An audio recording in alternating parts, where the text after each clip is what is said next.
அண்ணன் அமெரிக்காவை பொறுத்தவரை வம்பிழுக்காத நாடே கிடையாது. ஊர்ல உள்ள அம்புட்டு பேர்கிட்டையும் வம்பிழுத்தாங்க. ட்ரம்ப்பை பொறுத்தவரை வம்பு மட்டும் கிடையாது. டாரிஃப் வார் அப்படின்னு 2யும் சேர்ந்து இழுப்பேன் பார்த்துக்கன்னு சொல்லி வரிசையா டாரிஃப் வார் தான். நம்ம கூட மட்டுமா அப்படின்னு கேட்டா சத்தியமா கிடையாது.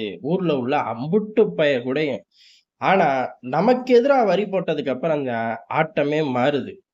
அமெரிக்க ஏஜென்சிகளே இந்தியா சரண்டர் ஆகல, ட்ரம்ப் தோத்துட்டார் அப்படின்னு எழுதுறாங்க. அவனுங்க உள்ளூர்ல 1000 எழுந்துட்டும் ட்ரம்ப்புக்கு ஆகாதவன். அங்க உள்ள அம்புட்டு ஏஜென்சியும் ஏறக்குறைய ட்ரம்ப்பை போட்டு கடிச்சு கொதறாததுதான் பாக்கி. ஃபாக்ஸ் நியூஸை தவிர எல்லா பேருமே ஒரு திசைக்கு தான் நிற்பாங்க. எது ட்ரம்ப்புக்கு ஆப்போசிட்ல தான்.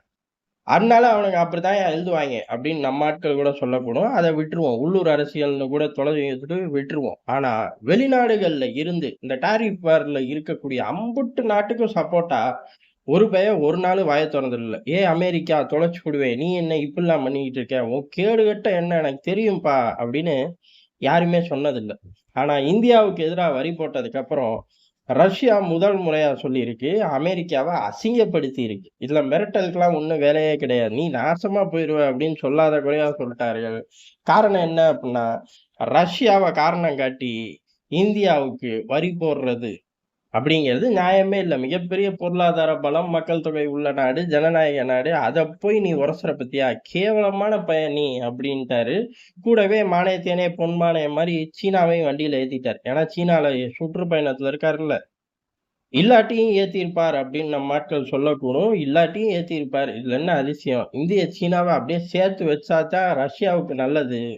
பல நேரங்கள்ல பெரிய சண்டையா மாறுறத தடுத்தாரு. என்ன ஒண்ணு, இந்த நரி புத்தியையும் அவரால தடுக்க முடியல. தடுக்க முடிஞ்சா இன்னும் ஸ்மூத்தாவே போயிடும். அது எப்புட்றா முடியும் அப்படிங்கிற மாதிரிதான் இருக்கும். அவருக்கு அதாவது ரஷ்யாவுக்கும் சீனாவுக்குமே எல்லைகள்ல 1000 பஞ்சாயத்து இருக்கு. ரஷ்யாவை ஒட்டுன பகுதிகள் பூரா இது நம்ம ஊரா சீன ஊரான்னு தெரியலடா அப்படிங்கிற மாதிரி பேச ஆரம்பிச்சிட்டாங்க. இந்த மாதிரி 1000 சிக்கல்கள் இருக்கு. இருந்தாலும் இந்தியா, சீனா போன்ற நாடுகளை மட்டும் வம்பிழுக்கிற காரணம் ஒண்ணே ஒண்ணுதான். இன்னமும் இந்த காலனி ஆதிக்கத்திலே மனநிலையிலே இருக்காங்கடா அப்படின்னு சொல்லி பெரிய அளவு சம்பவம் பண்ணிட்டாரு. இது புது விதம் தான். காரணம் என்ன அப்படின்னா, அமெரிக்காவை பொறுத்த வரையும் காலனி ஆதிக்கம்லாம் பிரிட்டன் பயலுக்கு தான், ஐரோப்பா பயலுக்கு தான். அமெரிக்காவை பொறுத்த வரையும் எப்பயுமே நான் தான், ஐரோப்பியர்களுக்கே நான் தான், அப்புறம் ஆசியர்கள், ஆப்பிரிக்கர்கள்லாம் கேட்கவா வேணும் அப்படிங்கிற மாதிரி மனநிலையில் தான் இருப்பாங்க. அவனுங்க எப்பயுமே ராஜா தான். ராஜாக்களையே ஆட்டி வைப்பாங்க. என்ன நீ ராஜாவா இருக்கிறியா இல்ல நாட்டை விட்டு தப்பிச்சு ஓடுறியா அப்படின்னு கூப்பிட்டு கேட்கக்கூடிய ஆட்கள். ஆனா இவர் இந்த மாதிரி ஒரு விஷயத்த போடவும் அவனுங்களுக்கு பெரிய அசிங்கமா போயிருது. காரணம், காலனை ஆதிக்க மனநிலையிலேயே இருக்காது. உங்களை எல்லாம் அடிச்சு விரட்டிதான் அவனுங்க இப்ப கொடியை கட்டி பறக்குறாங்க. நீங்களே வந்து தவந்துகிட்டு இருக்கீங்க அவனுங்க கூட.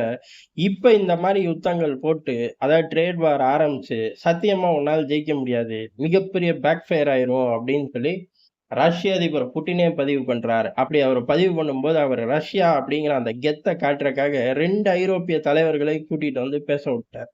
ஐரோப்பிய தலைவர்களை பொறுத்தவரையும், அதாவது புட்டினோட ஆட்கள் தான். ஸ்லோவாக்கியாலாம் சீனாவோட வெற்றி தினத்திலே பங்கேற்றுச்சு. அதனால அதுவே ஐரோப்பாக்குள்ள மிகப்பெரிய கலவரம். இப்ப ஐரோப்பால இருக்கக்கூடிய ஸ்லோவாக்கியா, ஹங்கேரி போன்ற ஆட்கள் எல்லாருமே இந்தியாவோட ஒரு ட்ரேட் வார் அப்படிங்கிறது தேவையில்லாத விஷயம். எந்த அளவு தேவையில்லாத விஷயம்னா, இது இந்திய சீன உறவை வலுப்படுத்தி தொலைச்சிருச்சு. அதனால ட்ரம்ப் இதுல இருந்து பின்வாங்கணும். பின்வாங்கினா மட்டும்தான் நமக்கு நல்லது அப்படின்னு ஏற்கனவே ஒரு கூட்டம் அங்கே பங்கேற்றுட்டு சீனாவை முழுசா தள்ள முடியாது அப்படிலாம் பேச ஆரம்பிச்சிட்டார்கள். இது பத்தாது அப்படின்னு எப்பயுமே ஐரோப்பா 2ஆ ஸ்பிளிட் ஆயிரும். வெளி விவகாரங்கள்லே ஐரோப்பாக்குள்ள நடக்கல அவனுங்க ஸ்பிளிட்டுக்கு கவுண்டே இல்லை. என்லெஸ்ஸா போயிட்டே இருப்பாங்க. அப்படி வெளி விவகாரத்துல ட்ரம்ப்போட ட்ரேட் வார்ல தெளிவா ஒரு சைடு ட்ரம்ப்பை எதிர்க்கிறார்கள், இன்னொரு சைடு ட்ரம்ப் ஆதரிக்கிறார்களா அப்படின்னு கேட்டா, அதாவது இந்தியாவோட நடக்கக்கூடிய ட்ரேட் வார்ல அமைதி காக்கிறார்கள். நம்ம கூட தான் ட்ரேட் வார்ல இருக்கான், நம்ம அதுக்கு போராடுவோம். எப்ப பார்த்தாலும் அடுத்தவனுக்காக போராடுறதே நமக்கு வேலையா போச்சுன்னு சிம்பிளா சொல்றாங்க. நீ என்னைக்குடா அடுத்தவனுக்காக கலவரத்தை தான் உருவாக்கி இருக்க, என்னைக்கு நீ போராடின சொல்லு பார்ப்போம் அப்படிங்கிற மாதிரிதான் இருந்துச்சு. இருந்தாலும் ஐரோப்பிய யூனியனுக்குள்ளேயே இப்ப பிளவு. ட்ரம்ப்போட ட்ரேட் வார் எப்பயுமே அமெரிக்கா ஒரு வேலையை பார்த்துச்சு அப்படின்னா கூடவே சிங்ஜா தான் தட்டும் ஐரோப்பா. ஆனா இந்தியாவோட ட்ரேட் வார் விஷயத்துல சிங்ஜா தட்டல, எதிர்க்கிறாங்க, அமைதி காக்குறாங்க. ட்ரம்ப் சேர்ந்து தடை போடு ப்ளீஸ் அப்படின்னு கெஞ்சி பார்த்தாலும் போய் விட்டாங்க.